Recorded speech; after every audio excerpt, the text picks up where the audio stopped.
Welcome acolytes. Today I'm reacting to the video of Rev. Sweet Baby CEO called me out. As the title says seemingly, Sweet Baby Inc. called him out. Blah, blah, blah, blah, blah. I am actually quite happy about this, and I really hope this will be something entertaining. Let's just do it. So today we're going to be once again talking about Sweet Baby Inc. We all know 2024 has been a very rough year for this woke consulting firm. And in yesterday's video, we covered... It was a disaster. And a funny one at that. The latest developments involving them. And that is the fact that they nuked their own website and then rebuilt it, seemingly removing any mention of DEI from their website, which is a stark contrast to everything they've been doing for years. And a lot of people think this is their attempt to hide their agenda and to come off as just this simple narrative consulting firm. And people think this is a recent shift, but thanks to some comments made by its CEO, Kim Belair, it seems that Sweet Baby has been trying to do this rebrand for a couple of months. And written a river designer CEO at Sweet Baby, she, her. Yep.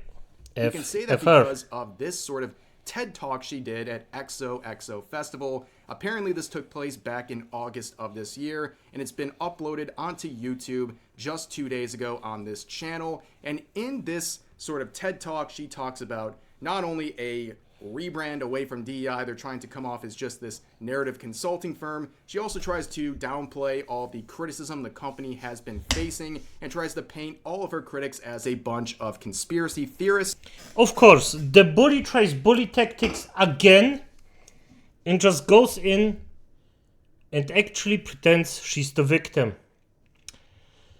Who would have at any point thought that this would happen? Not her, seemingly. And also she calls out a lot of YouTubers, including myself and Elon Musk as well. But there's a lot of interesting things she has to say, so let's give it a play. By the way, if this person actually calls people out, that's good for the people that are called out, because those people then look way more positive than it was before. Because remember, nobody gives a fuck about bullies. By day, I am the crazed CEO of Sweet Baby Inc., the DEI-obsessed censorship mafia who is currently ruining and wokeifying all of the video games that you've ever played. Oh, she actually recognized it. Nice. I mean, you said it, not me, but you can hear the crowd. How confusing, right? Like, she's trying to make a joke and downplay all the criticism, labeling these people as crazy conspiracy theorists. But then the crowd cheers. They cheer hearing about games being wokeified. Very interesting crowd attending this, and you'll see they're all integrated in all this woke nonsense. They cheer on this stuff. Thank you. Thank you. It's hard work. Yeah, no. If you haven't heard of Sweet Baby Inc., thank you. That's actually how I prefer it.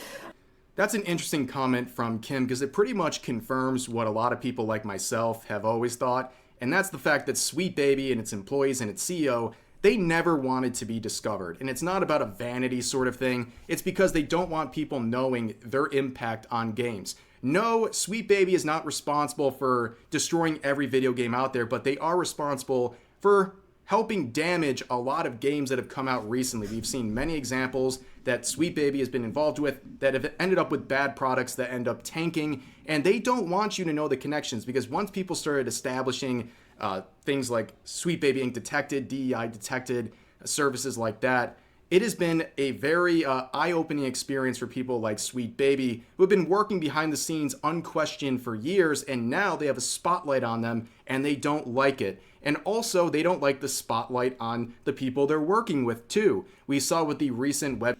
Yes, they don't like it. And to be honest,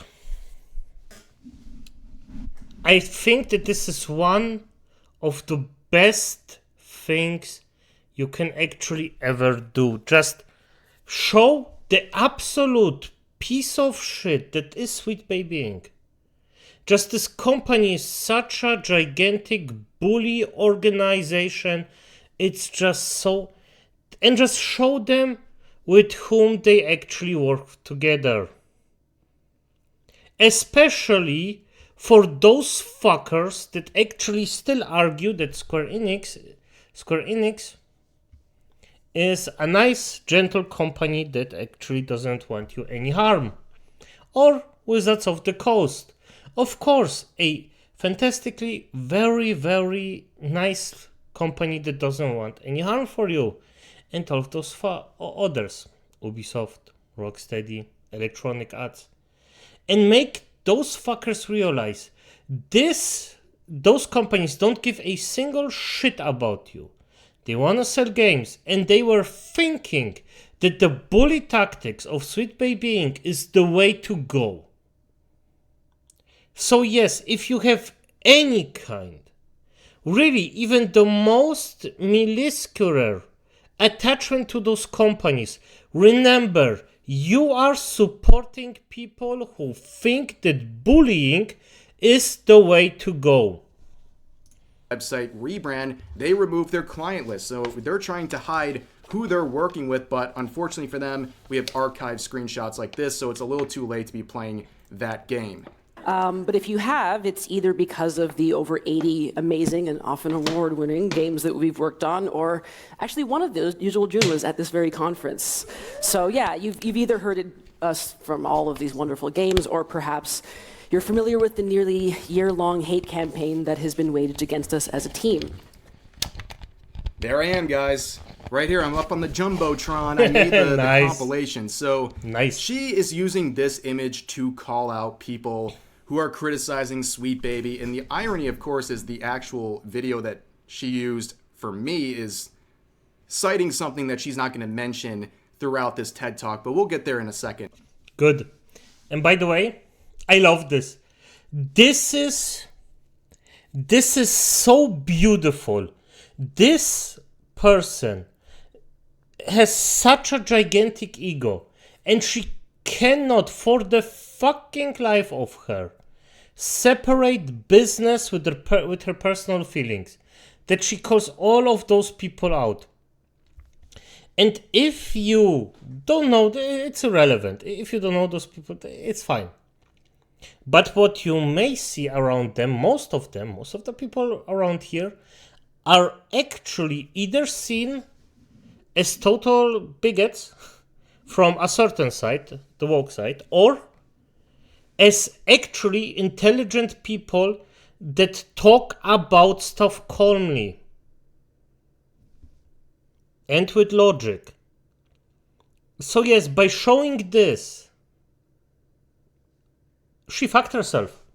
I am so happy about it. Turns out this image is actually not hers. In fact, its intention is the exact opposite of what she's doing. This is actually the source right here. This is the individual who made this image. It wasn't made. I made this image, that's why I'm on on it so much. Lazy gaming industry griffiths are too lazy to even manage their own materials.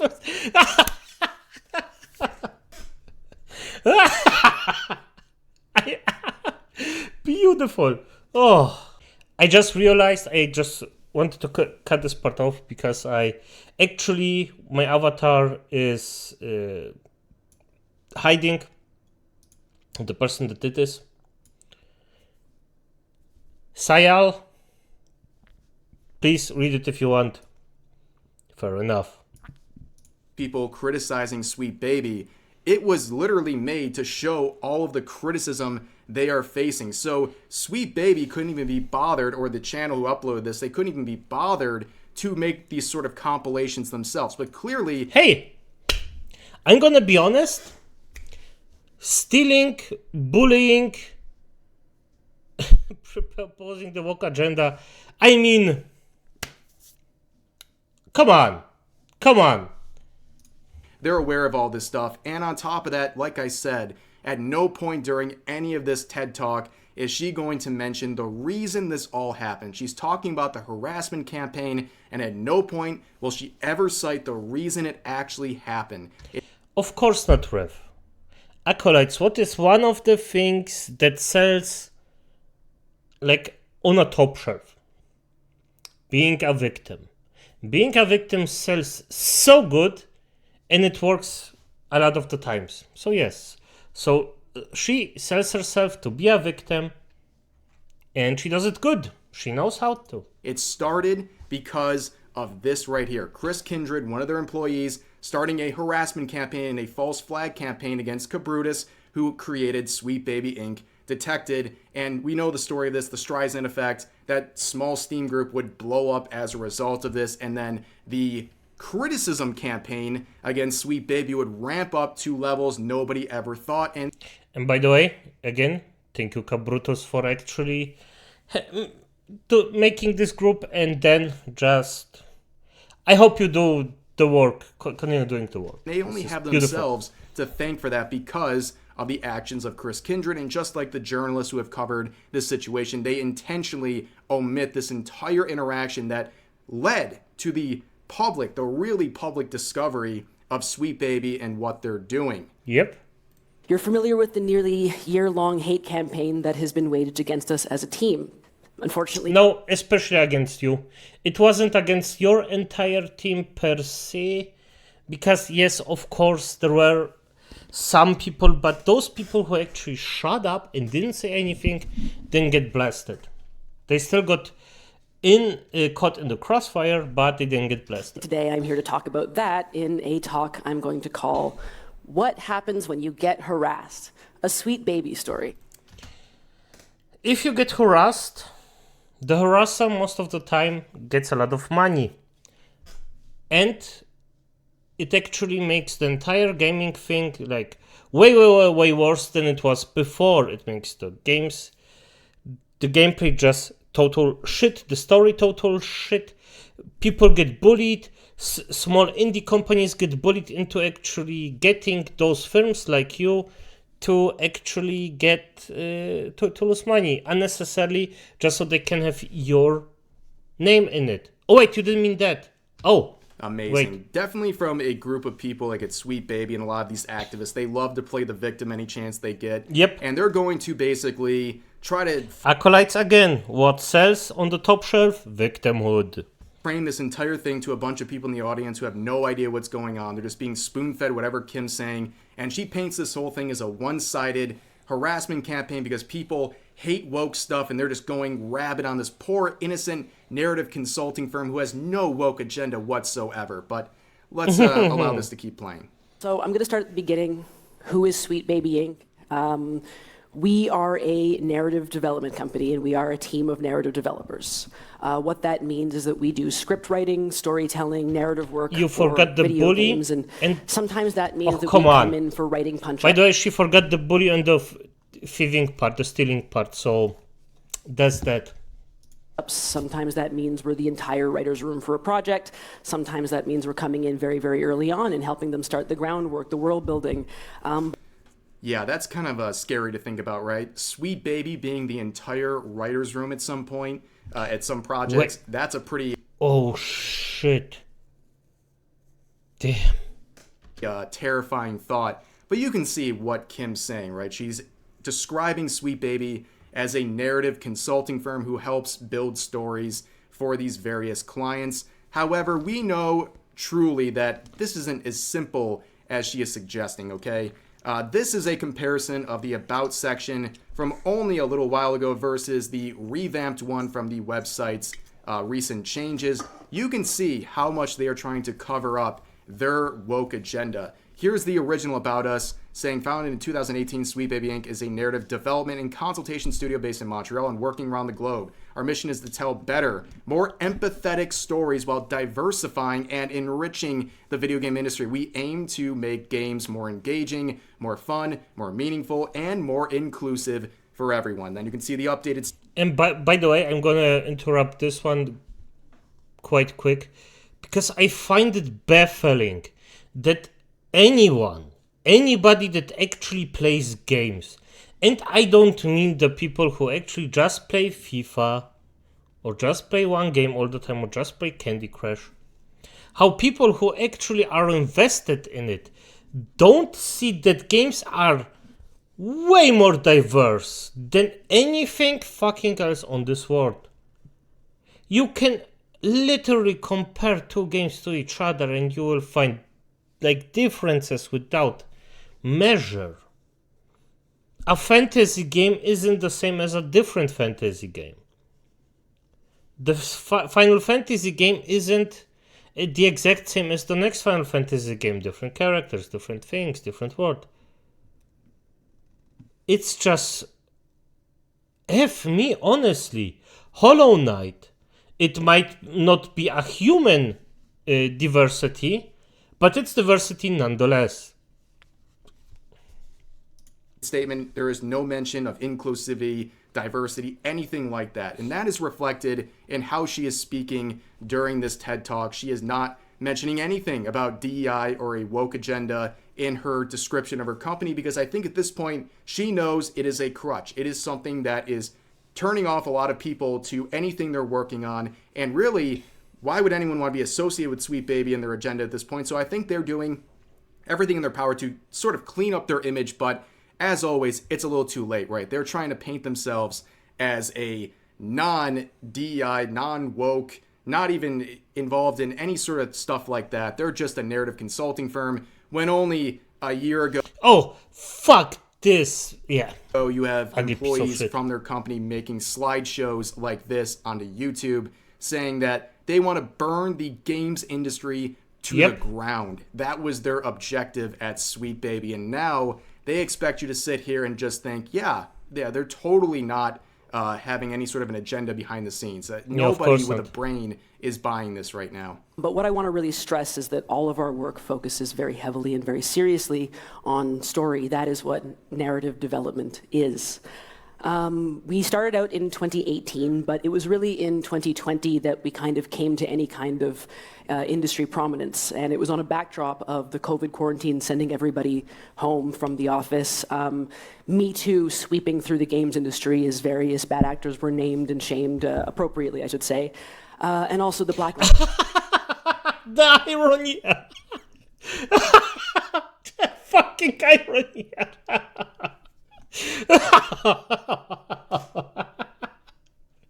Oh.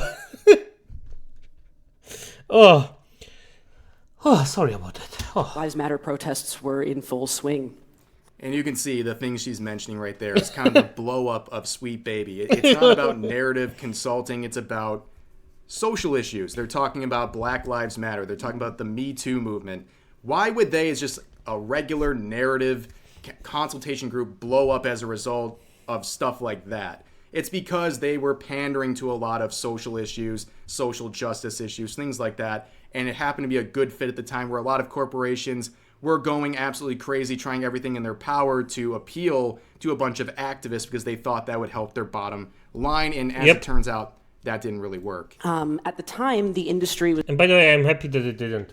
Or, I mean, we still lost a few good years, but we still can recover and start. Was kind of responding in the way you might imagine, with a lot of corporate overpromising. But within the writing sphere, there were a lot of offers for portfolio reviews. Like, hey, if you're a marginalized or especially a Black dev, we would love to give you a portfolio review. And yeah, and by the way, that's already extremely racist. For fuck's sake, I actually not a few days ago, I spoke to a colleague of mine. He happens to be Black. And I asked him how he actually feels about this woke stuff. And this motherfucker told me, and yes, I actually like the guy is freaking awesome. And this motherfucker told me, you know what? This is a disgrace. He actually worked for his position in the firm day by day, sweat and blood, before this entire shit even happened. And right now, people just because they have a different skin color, they just get stuffed opportunities just because of their skin color, even though they can't do shit. It's not that the best person for the position gets it, but the colored person gets the position. And this guy finds it disgusting. And I just had to applaud him. I was like, yep, same here, mate. Same here. And he actually immigrated from America here to hear. Really, it was about 30 or 35 years ago because of his wife. So yeah, he actually went in and put in the work. And he's a respectable dude. But you have some cuck that comes in, gets everything for free, and is just unable to do his freaking job correct. I want to say I love portfolio reviews. It's something that we also do at Sweet Baby for free. So she goes on to talk about how she likes to give a helping hand to a lot of people who are marginalized and they don't get a regular shot. And this reflects their original outreach. No. I disagree with Ref on this one. She didn't say that are marginalized. She just said their skin color. That's all she said.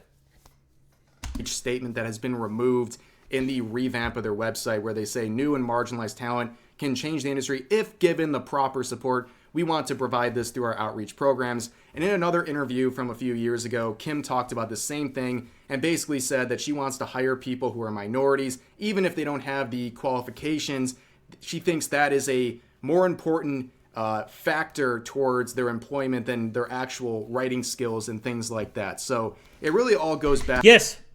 And this is so stupid. Instead of hiring the person that actually gives a fuck about everything.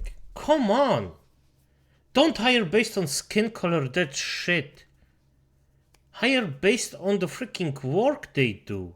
Those are, like, she is one of those people that actually didn't work a hard job a day in her fucking life.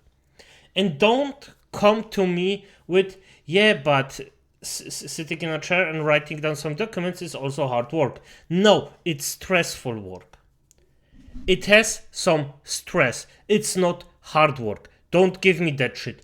I am sitting on my ass and doing paperwork for a lot of the times. Right now, today, as this day. This is a cushy, low effort, high stress job.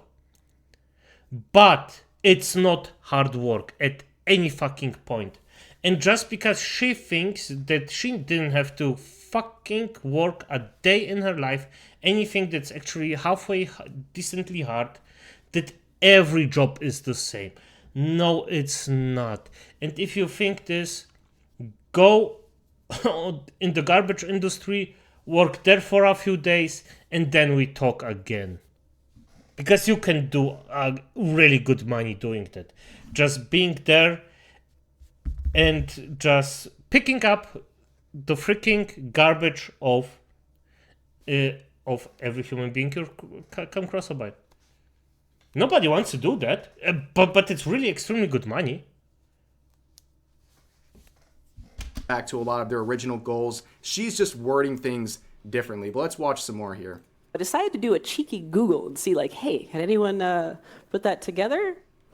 The Google went bad. So what she's referring to here, by the way, just for context, is she was helping release two major projects Sweet Baby worked on. That is Alan Wake 2 and Spider-Man 2. And she decided to Google search herself, basically to get a little insight on how excited people are to see Sweet Baby's involvement. And wow, who would have thought it turned out bad?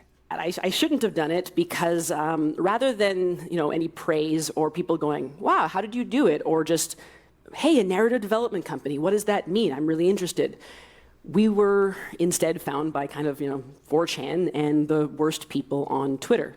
And looking back, there is a funny element to it where I go like, people were kind of talking like, I've discovered a secret Canadian company. Like, these are the guys who did it. And the discovery that they had made was actually like our public-facing website. So you see her talking there about 4chan and the worst of Twitter. So she's trying to, once again, downplay the criticism she is facing. It's not from people making honest criticisms of their company and their involvement with various games, but instead it's a bunch of nut jobs on 4chan. It's the 4chaners and the crazy people on Twitter, instead of the very reasonable people who have been making videos, tweets, and what have you, giving fair criticism while they are, yes, discovering who this company is. It's not that Sweet Baby was like hiding somewhere, but nobody knew who they were. So the website being public is not something that really meant anything because nobody knew who they were. No one was searching for Sweet Baby until they found out who Sweet Baby was. And back in the harassment campaign that was started by the Sweet Baby employee Chris Kindred, that's when people really discovered. Some people had seen on other platforms this company, but it wasn't anywhere to the degree after what happened with Kabrutus and that Sweet Baby Inc. employee. But let's watch one more clip here. This is pretty interesting. In moments when this movement couldn't dig up like another reason to attack us, they would just kind of move on to other groups who they perceived to be like us, all while doing the work of erasing all of those people's and our actual jobs and interest and papering over it with kind of that rallying cry of far-right supremacy, DEI. DEI, according to Kim, is a rallying cry of far-right supremacy. So if you identify or criticize DEI, you are a far-right supremacist.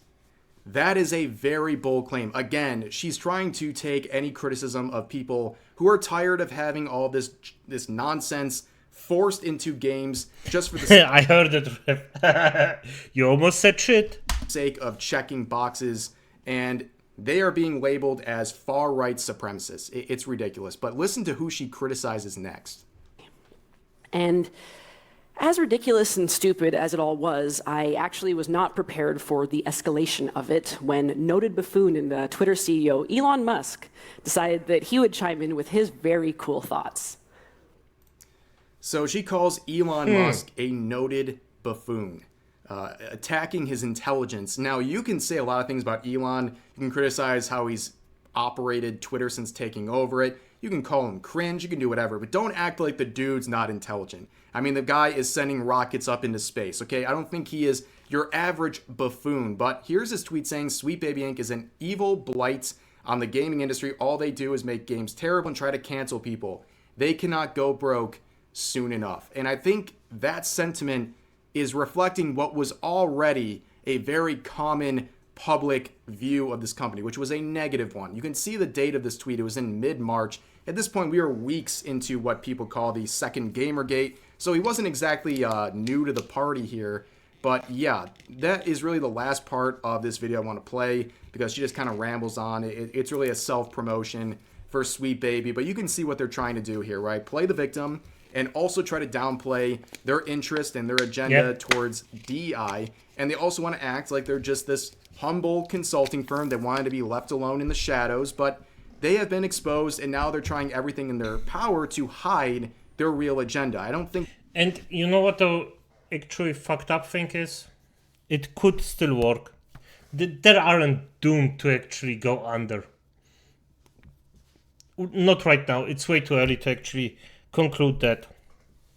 They are on the best way to go under, but it's not concluded right now. They still can catch themselves. Sadly. I think that's a conspiracy theory. I think it just reflects years of activity for them and a stark change apparently over the past couple of months where they're trying to hide all this stuff and nobody's buying it. They think it's just gone underground at this point, and really that is all there is to say about it. But for now, that's going to do it for this video. I hope you guys enjoyed. As always, Rev made a fantastic video. Show him and me some love, and good night.